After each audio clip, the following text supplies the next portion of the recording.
विधानसभा निवडणुकीच्या निकालानंतर जळगावात ठाकरे गट हा पूर्णपणे बॅकफुटवर गेल्याचं चित्र आपल्याला पाहायला मिळतंय।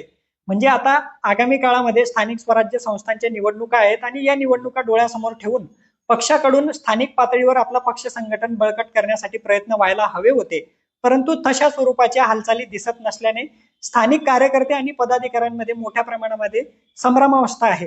गेली 2.5 वर्ष विरोधात बसल्यानंतर आता पुन्हा महायुती सत्तेत आल्यामुळे पुढची 5 वर्ष देखील विरोधात बसावं लागणार आहे। त्यामुळे आपली कामं कशी होतील, येणाऱ्या काळात आपलं राजकीय भवितव्य काय असेल, यासारख्या प्रश्नांचं काहूर या स्थानिक नेते मंडळींच्या डोक्यामध्ये माजल्याचं चित्र आहे आणि त्यामुळेच काही पदाधिकारी जे आहेत ते सत्ताधारी शिवसेना शिंदे गटाकडे जाण्याचा त्यांचा ओढा या निमित्ताने दिसून येत आहे।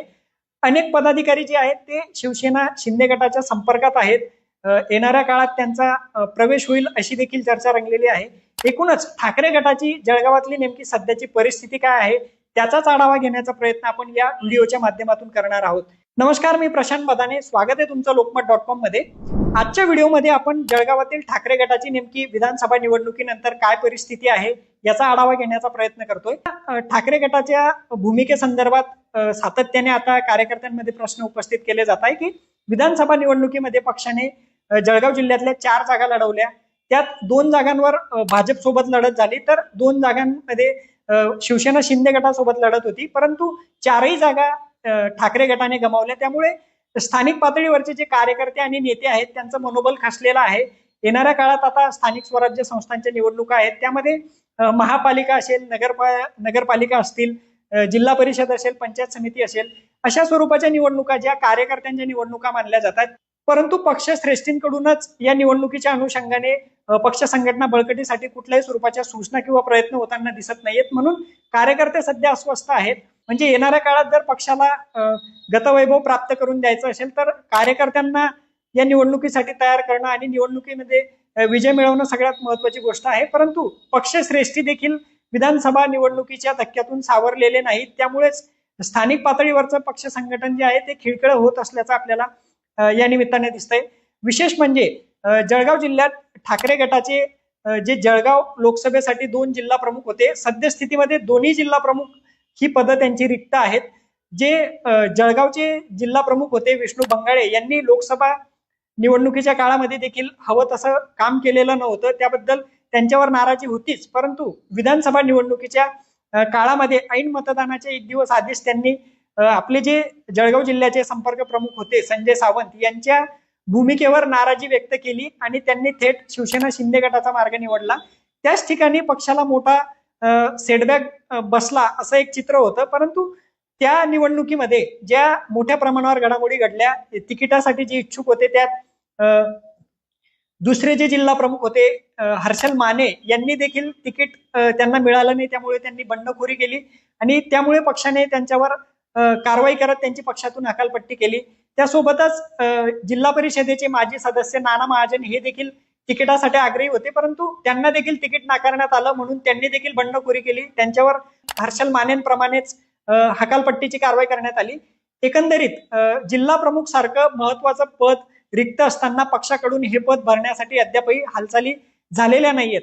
त्या संदर्भात कार्यकर्त्यांमध्ये कुजबूज सुरू असतानाच परत एकदा ठाकरे गटासाठी डोकेदुखी वाढवणारी बाब पुढे आली, ती म्हणजे ठाकरे गटाच्या महिला आघाडीच्या जिल्हा संघटक महानंदा पाटील यांनी देखील संपर्क प्रमुख संजय सावंत यांच्या भूमिकेवर नाराजी व्यक्त केली आणि त्यांनी देखील आपल्या पदाचा राजीनामा दिला। सध्या त्या कुठल्याही पक्षामध्ये गेलेल्या नसल्या तरी त्या शिवसेना शिंदे गटामध्ये जाऊ शकतात असा एक अंदाज बांधला जात आहे।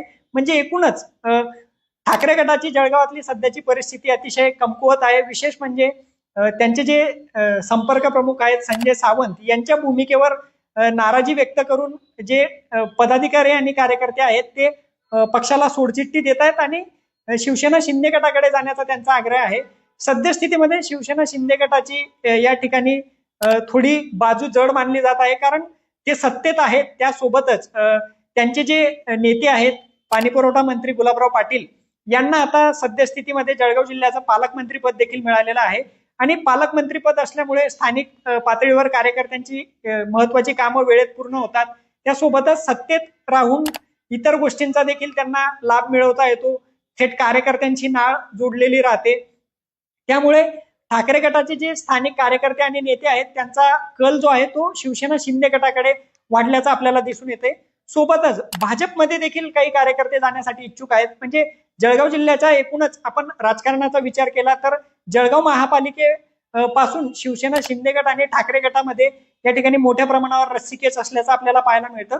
महापालिकेच्या स्थितीविषयी जर आपण बोलायचं म्हटलं तर सुरुवातीला म्हणजे ज्यावेळेस 2018 मध्ये महापालिकेची सार्वत्रिक निवडणूक झालेली होती त्यावेळेस भाजपने या ठिकाणी 75 पैकी 57 नगरसेवक निवडून आणत बहुमत मिळवलेलं होतं. परंतु ज्यावेळेस शिवसेना एक संघ होती त्यावेळेस मोठ्या प्रमाणावर घडामोडी घडल्या आणि भाजपच्या 27 नगरसेवकांना गळाला लावत शिवसेनेने या ठिकाणी आपल्या महापौर त्या ठिकाणी विराजमान केलेला होता.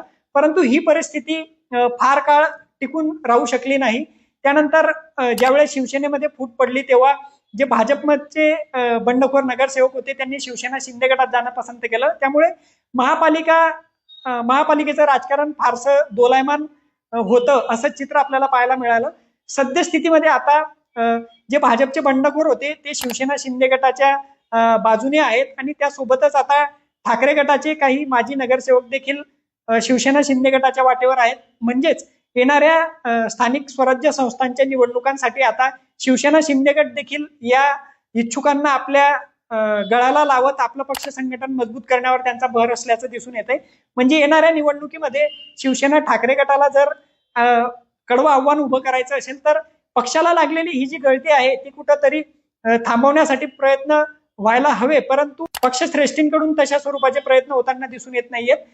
सद्यस्थितीमध्ये जर आपण ठाकरे गटाचे जे प्रमुख पदाधिकारी आहेत त्यांचं काय चाललंय याचा जर आपण विचार करायचा झाला तर ज्या माजी महापौर आहेत जयश्री महाजन सध्या त्या राजकारणामध्ये फार सक्रिय नाहीयेत. कारण विधानसभा निवडणुकीमध्ये जळगाव शहर मतदारसंघातून त्यांनी उमेदवारी केलेली होती.